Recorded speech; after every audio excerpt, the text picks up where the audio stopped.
La Palme d'Or, c'est la récompense suprême du Festival de Cannes, celle qui est convoitée, adulée et parfois, souvent même, controversée.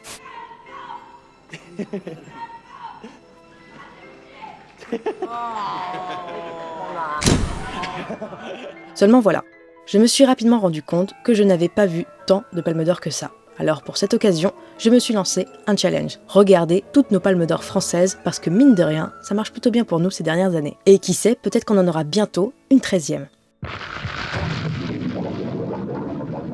On commence très fort avec un film documentaire. Il s'agit du film Le Monde du Silence de Jacques-Yves Cousteau et le tout jeune Louis Malle. Un film qui a mal vieilli et qui risque de vous choquer. On suit le commandant Cousteau et son équipage à bord du Calypso, son célèbre bateau, pendant leurs expéditions de fond marin à une époque où c'était encore un monde inexploré. Seulement voilà, il saute aux yeux que le film date et marque même un paradoxe avec l'image que l'on se fait du commandant Cousteau. L'environnement et les animaux ne sont absolument pas respectés. Et le film nous montre un nombre incalculable de mises à mort d'êtres vivants à des fins scientifiques ou non. Dans les récifs de coraux, les biologistes utilisent la dynamite.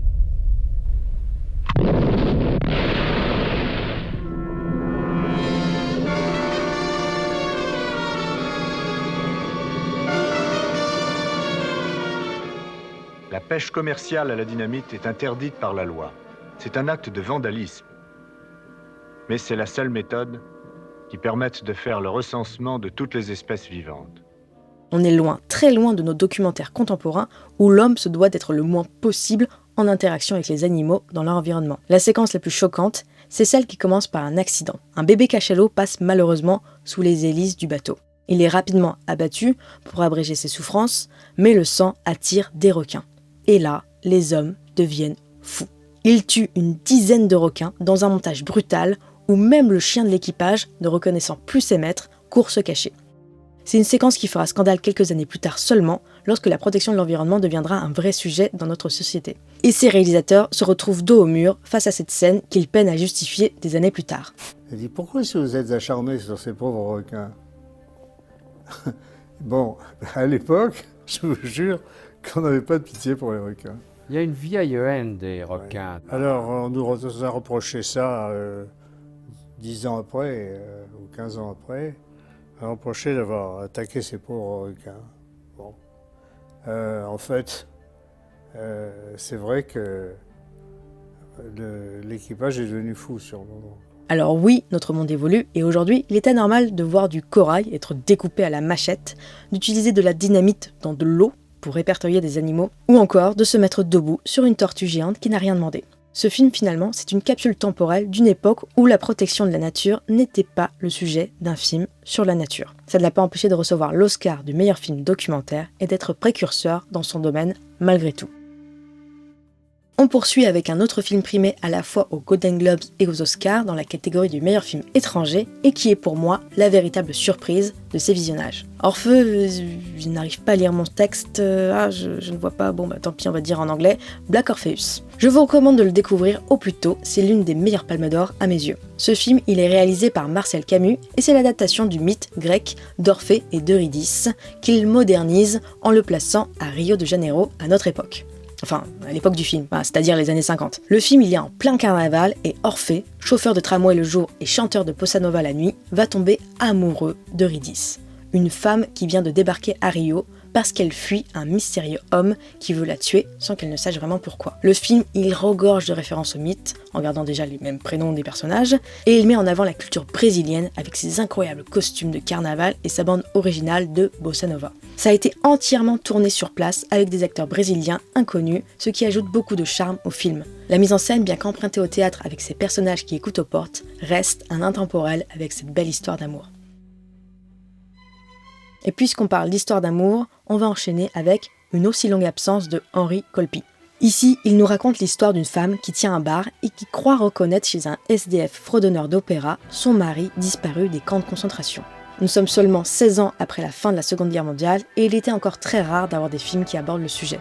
Même si c'est assez subtil, le film se permet même de rappeler la responsabilité de la France, en particulier de la police, qui a permis la déportation de nombreuses personnes. On dirait qu'il a peur de vous. Tu crois ? Mais le film repose surtout sur la volonté de cette femme à retrouver la mémoire de cet homme. même s'il n'est peut-être pas son mari, puisque personne ne le reconnaît à part elle. Est-ce qu'elle s'accroche à son espoir ? Est-ce qu'il est vraiment son mari ? Et si c'est le cas, sans ses souvenirs, est-il toujours son mari ? Le film aborde toutes ces questions et fait un travail sur la mémoire à la fois des vivants, des survivants et des morts. Et puisque l'on parle d'absence, vous allez être servi avec les Parapluies de Cherbourg de Jacques Demy. Ici, on nous raconte l'histoire d'un jeune couple qui s'aime. Mais leur tragédie, c'est que l'homme doit faire son service militaire obligatoire au moment où sa compagne découvre qu'elle est enceinte. Sa famille étant au bord de la ruine, elle se retrouve à devoir se marier pour éviter de finir à la rue avec sa mère. On est dans un film de Jacques Demy où tout est chorégraphié jusque dans les figurants, avec leurs costumes unis, colorés, des décors kitsch à souhait, des couleurs saturées de partout et surtout des chansons sur une musique de Michel Legrand. Oui, parce que Les Parapluies de Cherbourg est une comédie musicale atypique qui a inspiré un grand nombre de cinéastes par la suite, comme Damien Chazelle pour La La Land, pour ne citer que lui. Un choix étonnant parce que contrairement aux comédies musicales que l'on connaît tous, ici, ça ne rime pas. Mon amour, oh mon amour, Geneviève, ma petite Geneviève. Guy, je t'aime. Tu sens l'essence. Les paroles sont en réalité des dialogues chantés, ce qui est assez perturbant au début du visionnage, mais finalement on s'y fait. Tout ceci reste avant tout une grande histoire d'amour, alors si vous êtes un adepte des films musicaux, foncez le découvrir. Et parmi les airs les plus connus du cinéma, on a celui-ci. Un air que l'on peut entendre dans Un homme et une femme de Claude Lelouch. Il nous raconte l'histoire d'une rencontre entre un homme et une femme. Oui, je sais, c'est surprenant avec le titre. Ils sont tous les deux veufs et font des allers-retours entre Deauville et Paris pour retrouver chacun son enfant en pension. C'est un film très libre dans sa conception, passant de plans en noir et blanc, puis en couleur à cause de son budget, mais aussi du passé au présent, avec quelques séquences musicales. Bon, c'est un peu le cliché que l'on se fait d'un film d'auteur français sur une histoire d'amour, mais avec une telle réputation, il fallait bien commencer quelque part. C'est un très beau film, tourné avec une caméra très libre, comme un reportage, où l'on assiste progressivement à l'évolution de la relation des deux personnages. On découvre aussi leurs univers respectifs, conducteur de voitures de course pour l'homme et script pour le cinéma pour la femme. Alors oui, on retient le plan qui tourne sur la plage, mais le film regorge de plein d'idées sur la façon de raconter une histoire. Ça vous donnera envie de venir vous aussi en Normandie, bien respecté dans ce palmarès. Mais si vous êtes plutôt soleil, on va enchaîner, sans mauvais jeu de mots, avec Sous le soleil de Satan de Maurice Pialat. Un film récompensé à Cannes sous les huées.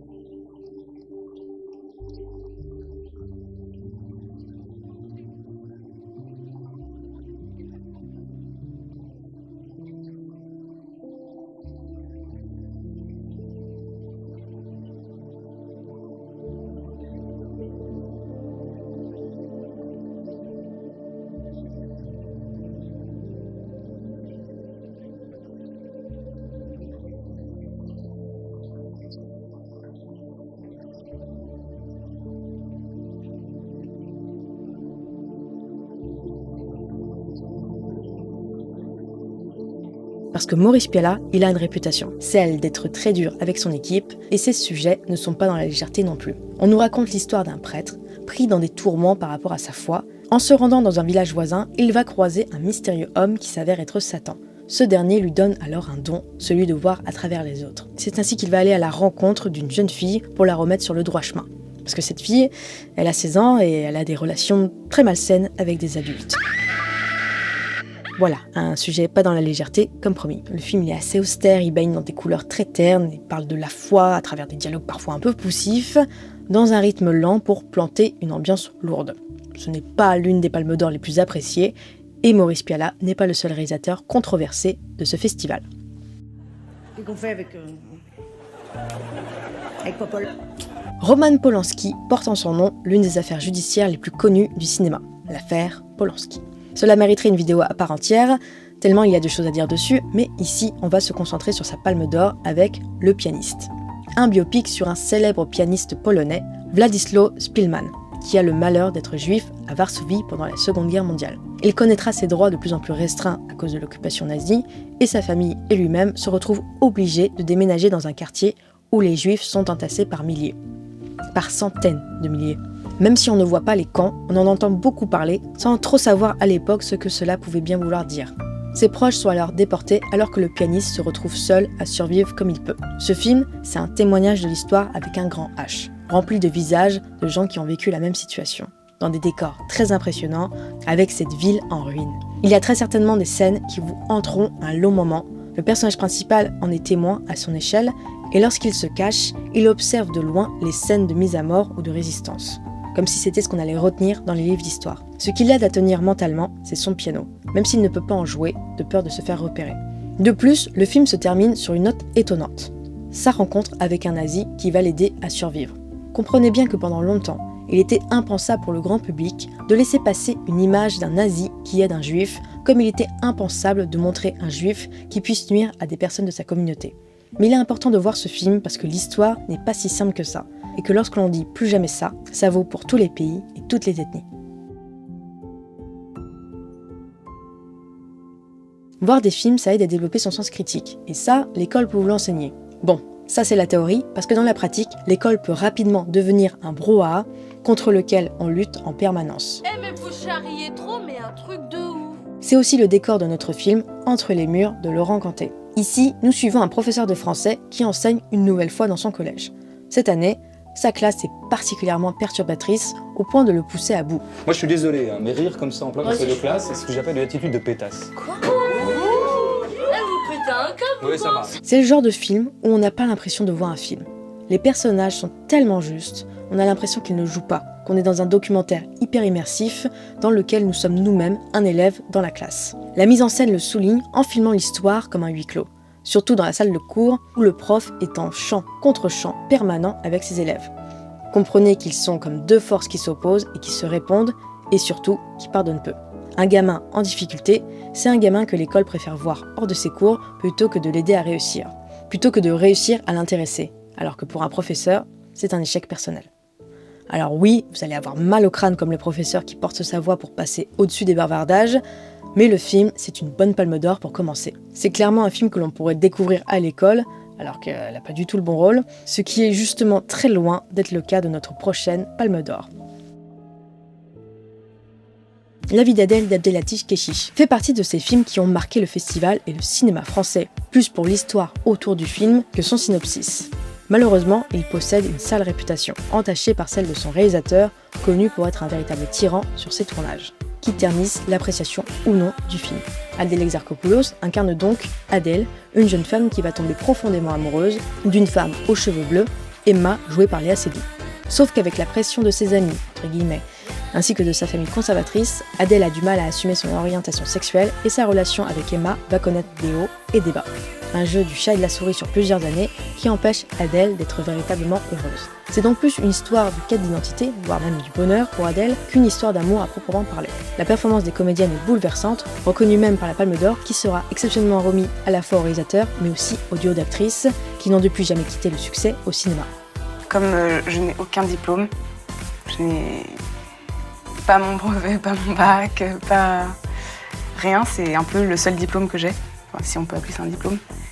Du coup, ouais, c'est un beau diplôme. C'est un beau diplôme? Ouais. Pas la Palme d'Or? Ouais.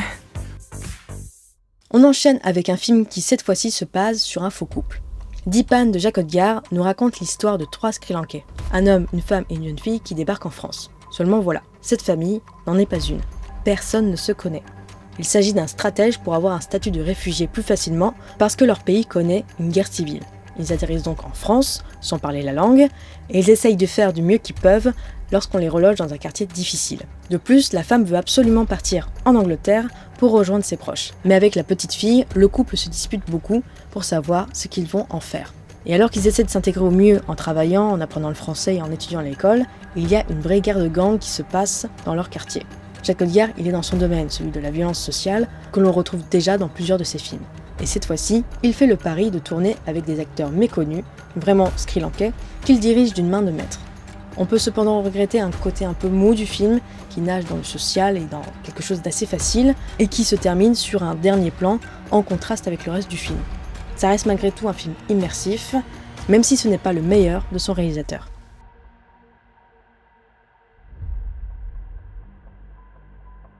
Et ce n'est pas le cas de la prochaine Palme d'Or, qui n'en est pas vraiment une.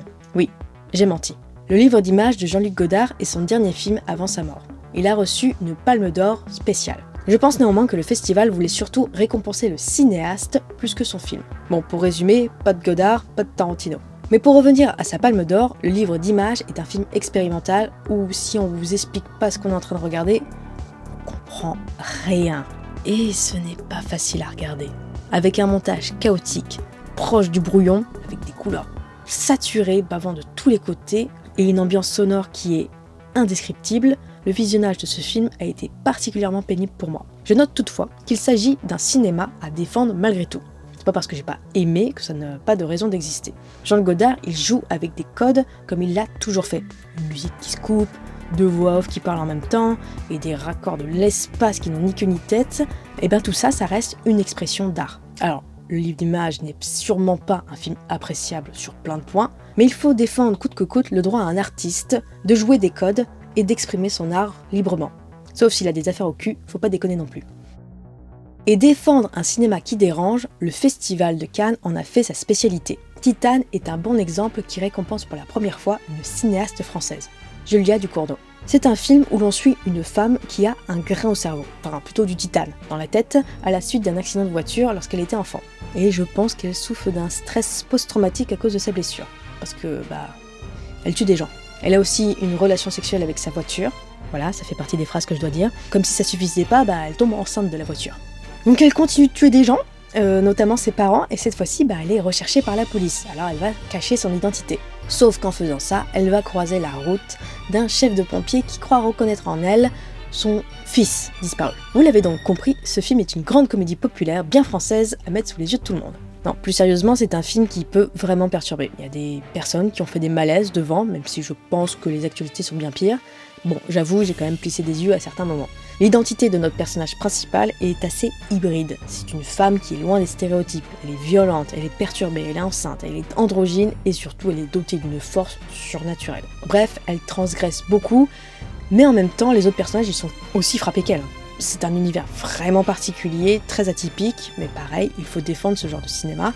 Et je note toutefois que la photographie du film est fabuleuse, c'est un gros point fort pour moi, notamment sur la gestion de lumière. Alors c'est un film avec un univers très étonnant, surtout dans le cinéma français, mais comme l'a dit la réalisatrice... Et merci au jury de laisser rentrer les monstres. Et puis des femmes réalisatrices qui ont marqué Cannes, il y en a pas beaucoup, dont 2 françaises. La deuxième, c'est Justine Triet, avec son film Anatomie d'une chute. C'est un film de procès qui doit déterminer si une mère de famille a tué ou non son mari qui a chuté du haut d'une maison en pleine montagne. Le seul autre personnage présent loin de cette scène, c'est leur fils, malvoyant, accompagné de son chien Snoop, joué par la star Messi.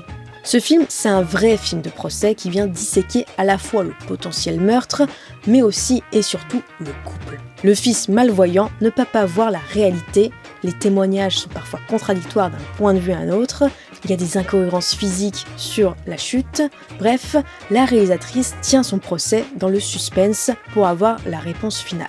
En utilisant des flashbacks, des écrits et la parole de ces personnages, le procès essaie de retranscrire au plus proche de la réalité ce qui a pu se passer autour de cet accident, meurtre ou suicide. Sandra Hüller, l'actrice du personnage principal, porte le film et aurait largement mérité un prix d'interprétation.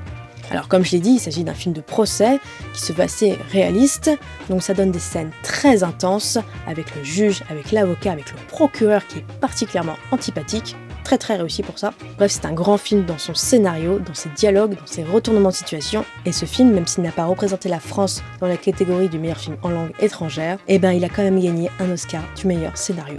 Et puis ça reste le film aussi qui a remporté 6 Césars, dont celui du meilleur film, meilleure réalisation, meilleure actrice et meilleur scénario original. Le CV, il est fabuleux. Voyez-le, c'est un cas d'école.